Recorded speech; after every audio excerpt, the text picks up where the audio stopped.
go through all these slides briefly.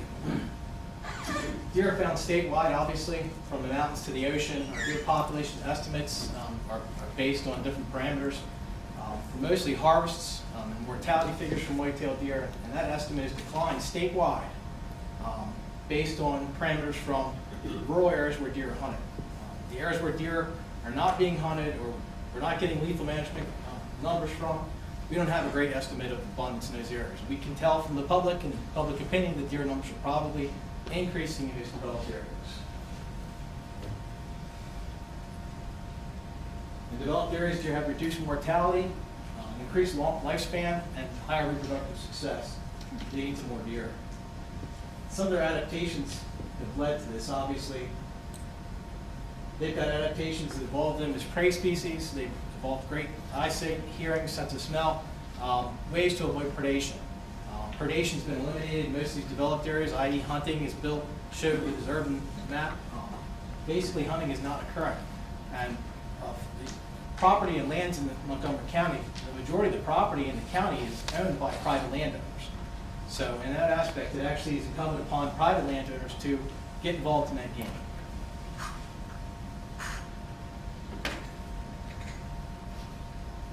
I'm not going to talk about the reproduction of white-tailed deer in great detail, but they basically have the capacity to replace themselves, and then if they are to die, they've got generally a single fawn that survives, or twins, in some cases even triplets, to replace them if they do succumb to predation or some mortality. Obviously, as a result of all these deer and human interactions, there are deer-human conflicts that occur. Obviously, personal property damage, deer collisions, human disease concerns is still related to ecological damage, forestry losses, and occasionally, in some cases, particularly during the breeding season, aggressive encounters between white-tailed deer and pets and white-tailed deer and humans.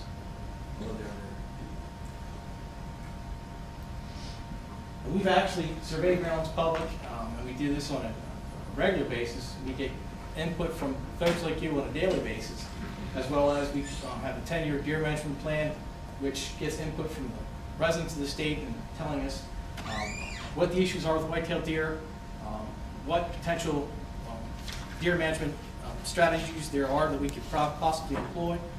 Then we put together a 10-year deer management plan. Based on that plan, our primary management options are hunter harvest. That's the highest mortality factor for white-tailed deer in the state.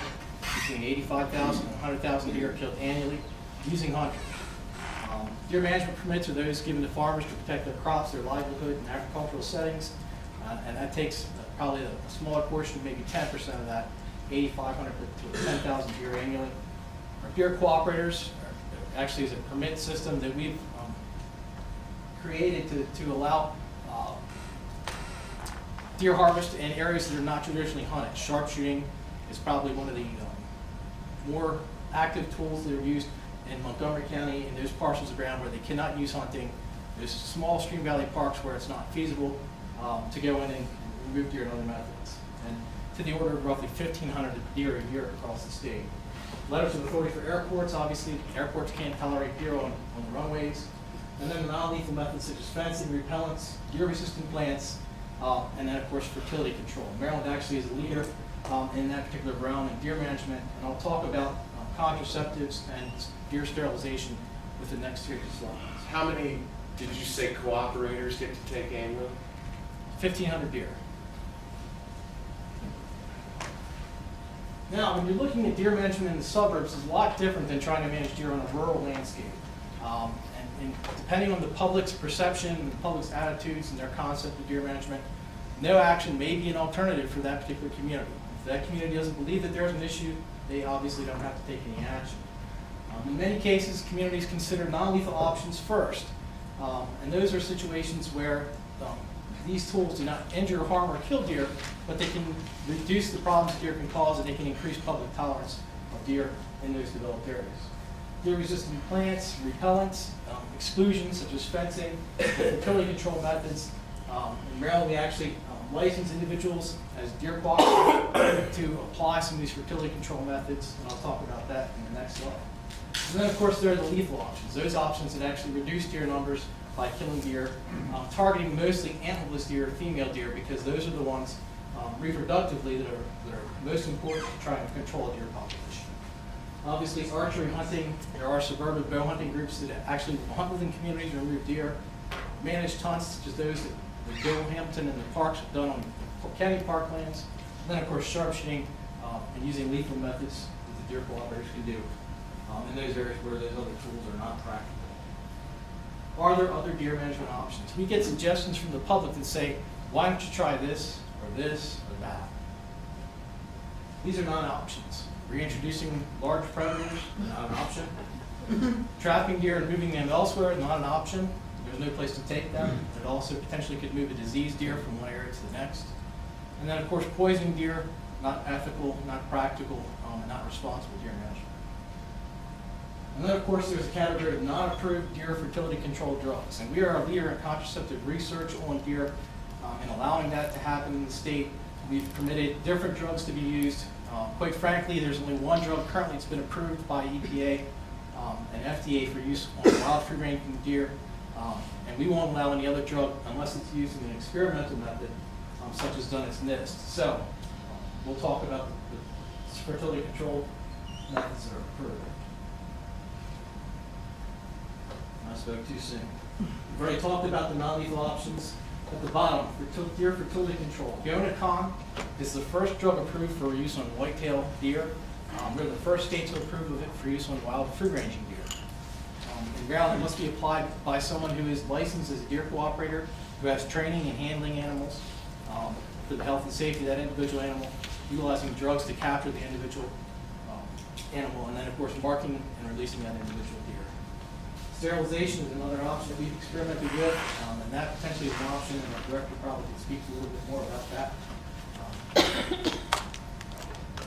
I have to reiterate that Gonacon is the only approved deer fertility control drug. We get suggestions to why not use PZP, why not use Spayback, or something different. Those drugs have been used in research trials, and they've not been approved by the federal government, i.e. we're not going to approve of anything that they're not going to approve. So Gonacon is really the only drug at this point in time. Is that just used on bucks? This is just used on does. Or on does, but it was the gona that I... Just used on does. Multi-year efficacy, EPA approved.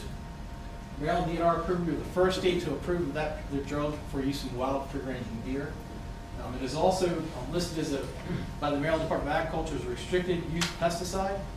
So if someone wants to apply that drug, they have to get the NDA permit as well. And the deer must be marked for various reasons. If that animal is consumed by an individual, they need to know that this animal was treated at a certain date, that the drugs have had time to metabolize out of the animal system before it could be safely consumed. And then, of course, surgical sterilization, where the females are captured, their ovaries are removed, and then they're released back on the property. It's permanent. We, in some situations, at least in one so far, have approved of it. Must be done by a licensed Maryland deer cooperator. They have to have training and prove their ability to live capture, handle, and restrain live animals. Yes, ma'am.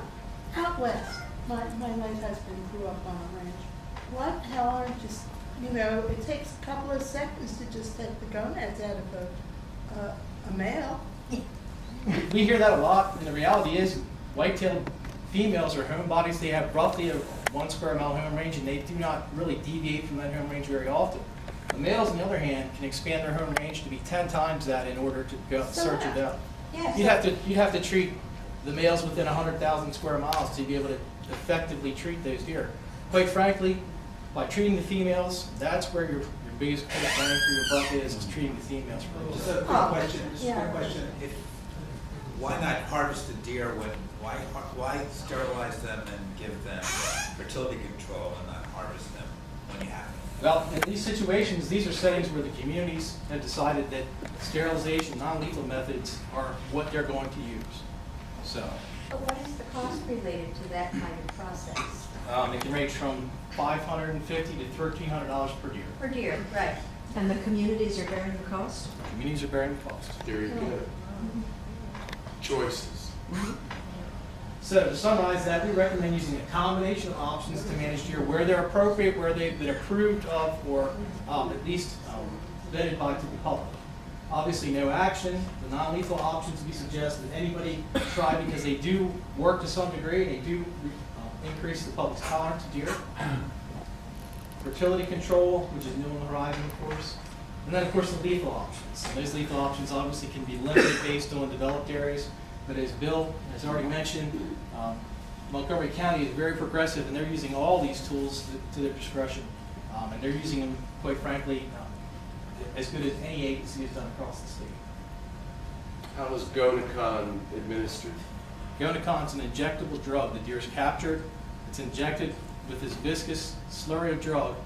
Then the animal is ear tagged or ear marked and then released back on the site. How do you capture these animals, and could maybe you just capture them and destroy them? They could be.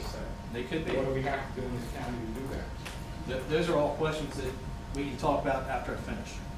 Obviously, there's no silver bullet to deer management. There's no magic potion to deer management. It takes a concerted effort. Local populations can be managed with effort. A combination of tools is what we recommend for any community to use, not just lethal, not just non-lethal, but a combination of all those. We've helped develop a diverse array of tools for these challenging situations, particularly in urban settings. Communication and cooperation provide the best results. It's one of the reasons why we're here tonight. And at that, we do provide the information and tools to manage deer. Obviously, government agencies, county agencies are the ones that we're working with to help get deer management programs and workforces and groups together to get them educated on deer management. Obviously, deer management is challenging. I mean, if we had a solution, we'd be using it if we had an easy solution. And there are very limited tools for developed areas. I don't have to tell you guys that Montgomery County is one of the more developed areas of counties in the state, making it even more challenging to manage deer. The biggest issue on private lands is access.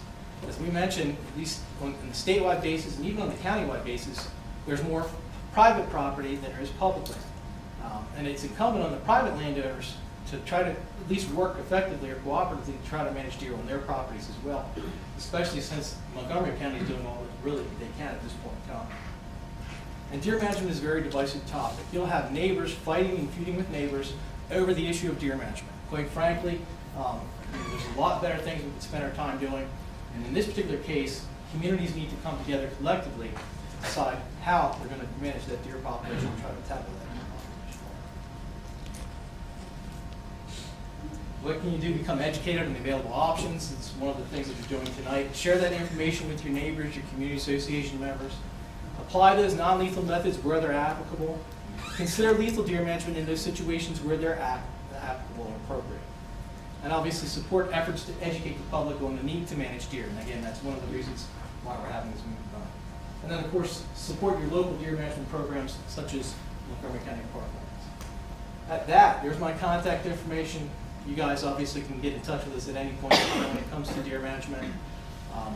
And I'll entertain any questions that you have, unless Peggy wants to cut us off and save it to the end. No, I would just like to say, in terms of public outreach, I have put out there on the entry table a citizen's guide to safe bow and arrow hunting for suburban neighborhoods in Montgomery County. I want to reiterate, bow and arrow hunting for deer is legal in suburban and even urban neighborhoods, provided you follow all the regulations and find reputable deer hunters. Here's the information on how to do it. And here's the information on how to do it if your property backs on parkland, either state or federal. All of it is very useful. And I would like to throw in one question right now. We have somebody from one of the bow and arrow hunting groups, correct? Yes, ma'am. Yes. Got a question for you.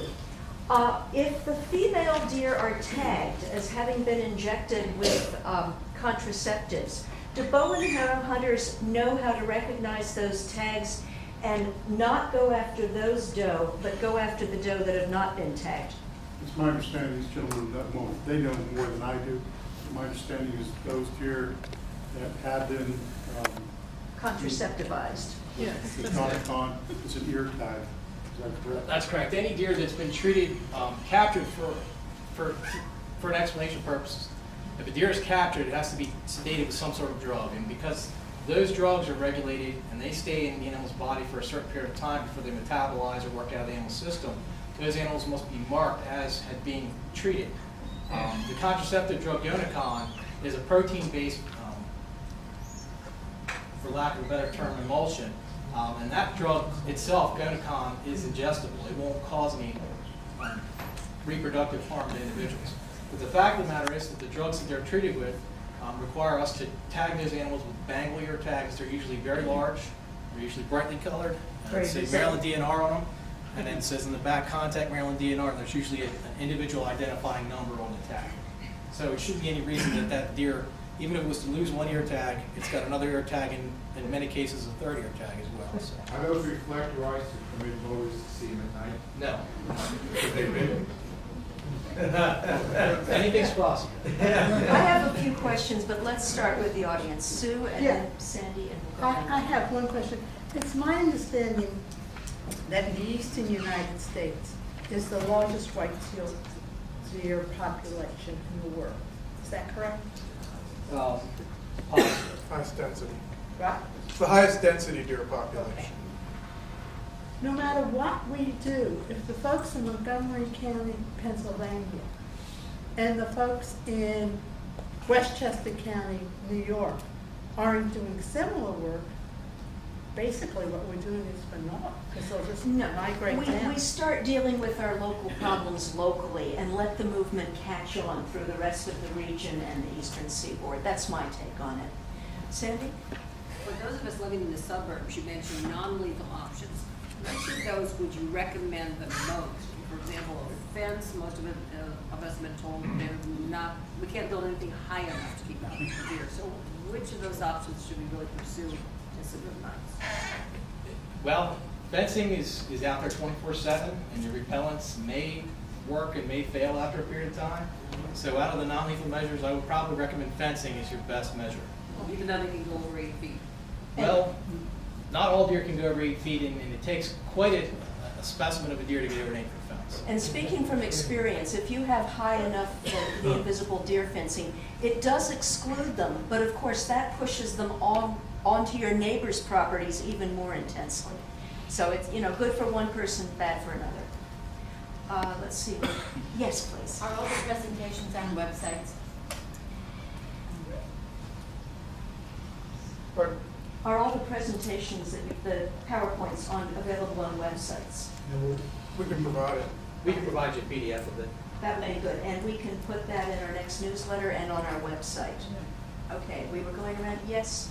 First of all, I want to applaud the county and the state for all the educational outreach and for being recognized on the East Coast as being the most progressive. I realize that, and I really welcome you into our community. What you need to do now is let the neighbors of your park, let the people know around that they can partner with you to remove the deer.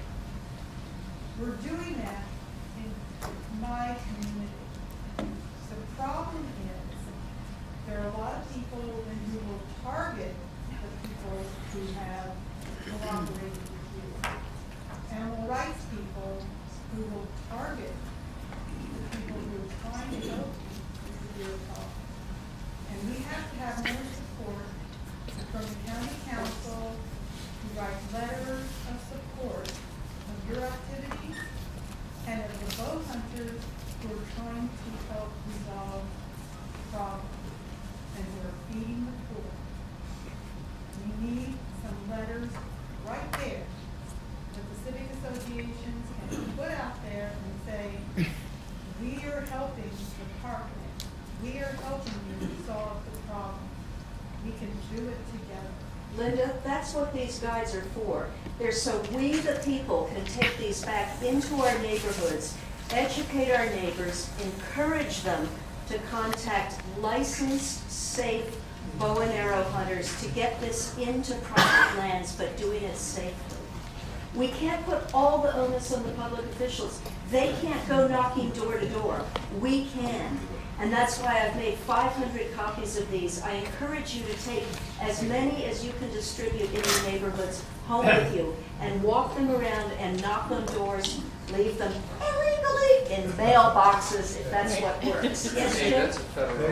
I don't care. If I had to pay for the mailbox, I'm gonna use it. Jim? Peggy, Yeah, I served for a number of years. you gotta make it real quick, Jay. We've got Okay, I'll about 2 make it real minutes. quick. I served for a number of years on the advisory board and Secretary of Natural Resources. I know that these gentlemen are doing a fantastic job in public information.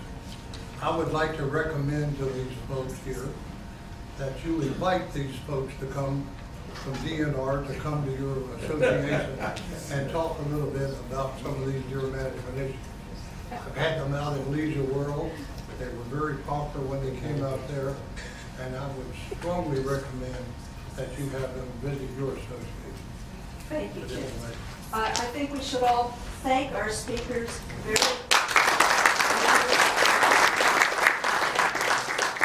We will do our best to get people with private land partnering with you.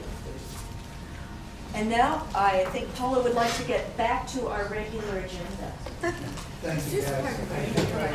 Thanks very much, we really appreciate it, and as you see, there's a lot of interest.